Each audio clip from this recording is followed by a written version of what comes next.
Government की जो pension होगी उससे 10% ही अधिक होगी।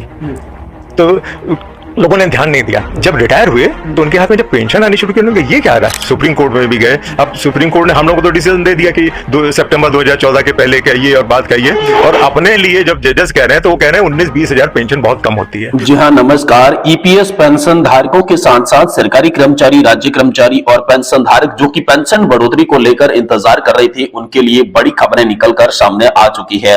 जी हाँ दोस्तों, यहाँ पर आप सभी के लिए नेशनल एजुकेशन कमेटी के मुख्य कमांडर अशोक जी रावत और राजीव भटनागर जी जो कि ईपीएस पेंशन के सचिव हैं, उनके साथ बड़ी मुलाकात हुई है। इसमें ईपीएस पेंशन धारकों के लिए बड़ी खुशखबरी निकलकर सामने आ रही है।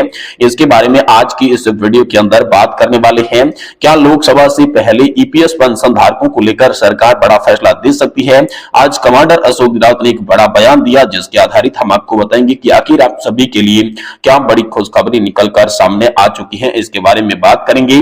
वहीं दोस्तों, ईपीएस 95 न्यूनतम पेंशन को लेकर देश भर के पेंशन भोगियों ने घेर लिया ईपीएफओ कार्यालय। चुनाव बहिष्कार की भी यहाँ पर धमकी आप सभी के लिए दे दी जा चुकी है। इसको लेकर भी आज की इस वीडियो के अंदर बात करने वाले हैं। साथ ही सरकार ने पेंशन स्कीम में किया बड़ा बदलाव, करोड़ों पेंशन धारकों को मिलेगा बड़ा फायदा। तो आखिरकार करोड़ों पेंशन धारकों को क्या फायदा मिलने वाला है, इसके बारे में भी आज की इस वीडियो के अंदर बात करेंगे। साथ ही केंद्रीय कर्मचारियों की लग चुकी है लॉटरी, 4% महंगाई भत्ते में बढ़ोतरी, कैबिनेट में मिल चुकी है मंजूरी। अब 50% मिलेगा महंगाई भत्ता और महंगाई राहत का लाभ। तो कब से आपको महंगाई भत्ता और महंगाई राहत बढ़कर मिलेगा, कितना लाभ मिलेगा?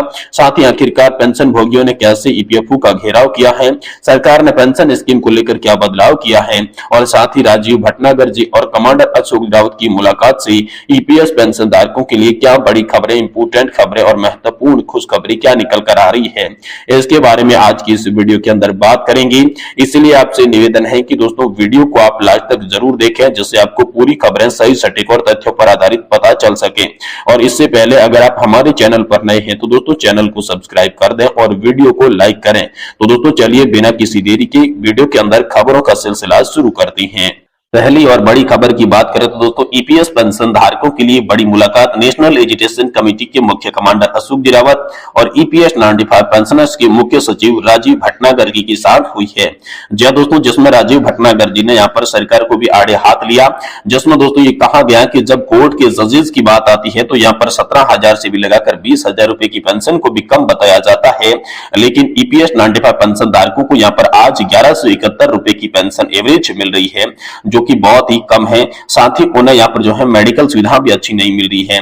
तमाम दूसरे जो पेंशन धारक हैं उनको भी लाभ सही से नहीं मिल पा रहा है। इसी को लेकर उन्होंने बातचीत की। साथ ही दोस्तों मीडिया से बातचीत में उन्होंने बताया कि ईपीएस पेंशन धारकों का ये जो मुद्दा है, इस मुद्दे को लगातार हम आगे बढ़ा रहे हैं और साथ ही ईपीएस पेंशन धारकों की तमाम मांगे, जिसमें 4 सूत्रीय मांगे शामिल है, उन्हें हम मंजूर करवा के ही रहेंगे। साथ ही दोस्तों लोकसभा चुनाव से पहले ईपीएस पेंशन को लेकर सरकार बड़ा फैसला दे सकती है, ऐसा दोस्तों हाल फिलहाल में नेशनल एजुकेशन कमेटी के मुख्य कमांडर अशोक रावत के बयान में देखने को मिला, जिनमें उन्होंने कहा कि सरकार के तमाम नुमाइंदों से हमारी बातचीत हुई है। उन्होंने हमें आश्वासन दिया है कि जल्द ईपीएस पेंशन धारकों की मांगे मंजूर की जाएगी।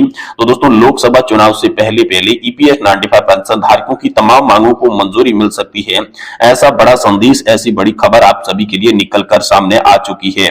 वहीं अगली बड़ी खबर की बात करें तो ईपीएस 95 न्यूनतम पेंशन को लेकर बड़ी खबर निकल कर सामने आ चुकी है। देश भर के पेंशन भोगियों ने घेर लिया ईपीएफओ का कार्यालय, चुनाव बहिष्कार की भी यहाँ पर धमकी मिल चुकी है। जी दोस्तों, देश के कई हिस्सों में ईपीएफओ कार्यालय के सामने धरना प्रदर्शन यहाँ पर पेंशन धारकों ने किया है।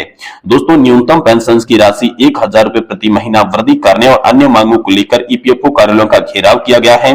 आक्रोशित पेंशन भोगियों ने मंत्रियों और अधिकारियों को कोरे आश्वासन और मिथ्या वादों से नाराजगी जाहिर की है। दोस्तों यहाँ पर 7 तारीख को देश के कई हिस्सों में ईपीएफओ कार्यालय सामने धरना प्रदर्शन किया गया। इसी कड़ी में छत्तीसगढ़ के भी बहुत से ईपीएस 95 पेंशनर्स ने रायपुर पटरी स्थित भविष्य निधि संगठन कार्यालय के समक्ष इकट्ठे होकर उनके राज्य अध्यक्ष एलएम सिद्दीकी के नेतृत्व में जोरदार नारेबाजी की। मुख्य नारा जो पेंशन की बात करेगा वही देश में राज करेगा था, और इशारा भी काफी था कि ये कहना चाहते थे कि बाद में उनके प्रतिनिधि मंडल ने भविष्य निधि आयुक्त को अभिषेक कुमार और भविष्य निधि आयुक्त डॉक्टर सुदर्शन कुमार ने मुलाकात कर छत्तीसगढ़ राज्य कर्मचारी राष्ट्रीय समिति की तरफ से भूपेंद्र यादव श्रम मंत्री और रोजगार मंत्री के नाम पर ज्ञापन सौंपा। साथ ही कमांडर अशोक जी राउत राष्ट्रीय अध्यक्ष एनएससी द्वारा प्रधानमंत्री को 4 मार्च 2024 को भेजे गए पत्र की प्रतिलिपियों की संलग्न की गई। ज्ञापन में कहा गया कि बहुत जल्द आचार संहिता लागू हो सकती है, इसलिए एनएससी की मांगों पर सकारात्मक दृष्टिकोण अपनाते हुए घोषणाएं की जाए। इसको लेकर बड़ी खबर आई। वही दोस्तों 9 लाख करोड़ रुपए ईपीएस पेंशन कोष में हाल फिलहाल में पड़े हैं। इसको लेकर बड़ी खबर है कि चुनाव तो आते जाते रहेंगे, लेकिन जब तक सांस में सांस है हमारा संघर्ष जारी रहेगा। लगभग 9 करोड़ रुपए ईपीएस पेंशन कोष में उपलब्ध होने के बावजूद भी न्यूनतम पेंशन 1000 रुपए में बढ़ोतरी नहीं करना अनुचित नहीं है। यहाँ पर जो है पेंशन धारकों ने कहा कि पेंशन धारकों की पेंशन बढ़ोतरी की जाए, क्योंकि ईपीएफओ के पास 9 करोड़ रुपए का 900 लाख करोड़ रुपए का यहाँ पर जो है फंड पड़ा है, इसलिए पेंशन धारकों की पेंशन में बढ़ोतरी की जाए। वही अगली बड़ी खबर की बात करें तो राज्य सरकार ने पेंशन स्कीम में दोस्तों किया है बड़ा बदलाव। करोड़ों पेंशन धारकों को मिलेगा फायदा। तो आखिरकार सरकार ने क्या बदलाव किया है, करोड़ों पेंशन धारकों को क्या फायदा मिलेगा, इसके लिए चलिए आपको पूरी विस्तार से खबर यहाँ पर जो है बता रही है। देखिए केंद्र सरकार की पेंशन भोगियों के लिए अच्छी खबर आ रही है। दरअसल केंद्र सरकार द्वारा देश के 100 शहरों में 500 स्थानों पर एक अभियान शुरू कर दिया जा चुका है।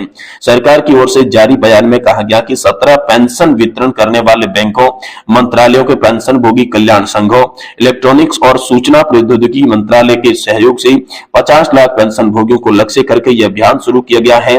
दोस्तों यह अभियान 1 तारीख से शुरू होकर 30 तारीख तक चलेगा। केंद्र सरकार ने यहाँ पर जीवन प्रमाण पत्र जमा करने के डिजिटल तरीके को लाभ से देश के दूर दराज इलाकों में रहने वाले पेंशन भोगियों तक सुविधा पहुंचाना चाहती है, खासकर दोस्तों वरिष्ठ, बीमार और विकलांग पेंशन भोगियों तक।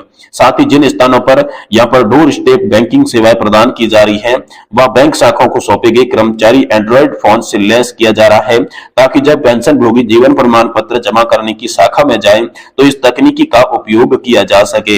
इसके साथ ही बैंक कर्मचारियों को बहुत बीमार पेंशन भोगी के घर जाने को कहा जाता है, जो कि बिस्तर से उठने में असमर्थ है, ताकि वे अपना डिजिटलीकरण जीवन प्रमाण पत्र यहाँ पर जो है जमा करवा सके। इसके अलावा पेंशन भोगियों को बिना किसी देरी के अपनी यहाँ पर डीएलसी जमा करने के लिए शिविरों का आयोजन किया जाना चाहिए। आपको बता दें कि सरकार ने साल 2014 में बायोमेट्रिक डिवाइस से यहाँ पर जो है जीवन प्रमाण पत्र जमा करने की व्यवस्था शुरू की है।